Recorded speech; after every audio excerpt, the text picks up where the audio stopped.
Ministry of external affairs వారికి కూడా నేను I'm making a demand. You have a right to deny anybody's visit, absolutely, but you also have obligation to explain why you have denied the permission. చెప్పాలా?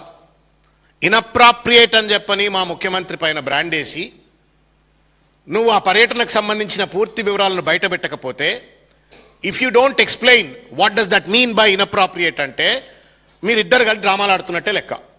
అంటే ఎక్కడో ఒక దగ్గర trip ఆపేంత వరకు okay, కానీ రేవంత్ రెడ్డి గారికి ఏమీ ప్రమాదం జరగవద్దు, ఆయనను కొంచెం కాపాడుకుందామని చెప్పని you are covering up with the just word called inappropriate. Why ministry of external affairs is not disclosing the entire schedule which is certainly inappropriate. Inappropriate అయినట్టు షెడ్యూల్ బయట ఎందుకు పెడతలేదు? మరి అది పెట్టమని చెప్పని స్పష్టంగా చెప్పండి. ప్రతిపాదిత ముఖ్యమంత్రి అమెరికా కార్యక్రమంలో ఏ సమావేశము, ఏ ఈవెంటు, ఏ వ్యక్తి, ఏ కార్యకలాపము ఆయన పదవికి తగనిది, అసమంజసమైనది అని చెప్పని వాళ్ళ ఎంఏ వాళ్ళు సమాధానం చెప్పవలసిన అవసరం ఉంది. 2024కు పర్మిషన్ ఇచ్చినటువంటి వాళ్ళు 2026కు ఏం మారింది? అప్పుడెందుకు క్లియర్ చేసిండ్రు, ఇప్పుడెందుకు క్లియర్ చేయలేదు? What is the change? ఆయన ప్రోగ్రామ్స్లో ఉన్నటువంటి ఒక మార్పు ఏంది? సమాధానం చెప్పండి. నిజంగానే ఇవాళ భారతదేశంలో ఉన్నటువంటి ఒక అత్యంత ప్రామాణికత కలిగినటువంటి ఒక మీడియా హౌసెస్ మమ్దానీ పేరే కనుక బయట పెట్టినట్టయితే please tell the world, we don't approve it. మందానిని మా ముఖ్యమంత్రి కలవద్దు అని మేము చెప్పాం.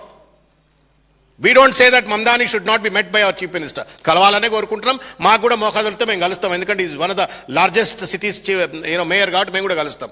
ఒకవేళ కేంద్ర ప్రభుత్వానికి మందానిని కలవడమే కనుక కష్టమైనట్టయితే మాకు చెప్పండి, మాకు తెలియాలా? ఇన్అప్రాప్రియేట్ అనే ఒక పదం పెట్టి మమ్దానీని రేవంత్ రెడ్డిని టార్గెట్ చేస్తామంటే కూడా అది సమంజసం కాదు. కాబట్టి మమ్దానినే కలవడానికి పోయిందా, ఇంకోటి కలవడానికి అది సమాధానం చెప్పాలని చెప్పని నేను కోరుతా ఉన్నాను. ఈ బోస్టన్, న్యూయార్క్లలో ఆయన అవాంఛిత సమావేశాలు ఏంటి? ఆయన నిజంగానే సొంత పెట్టుబడులు పెట్టడానికి పోయిందా, రాష్ట్రానికి పెట్టుబడులు తీసుకురావడానికి పోయిందా? ఈ క్రిప్టోలు, బిట్ కాయిన్లు ఇటువంటి ఏమైనా అంటా ఉన్నారు, ఇటువంటి ఏమైనా మీకు తెలిసినాయా?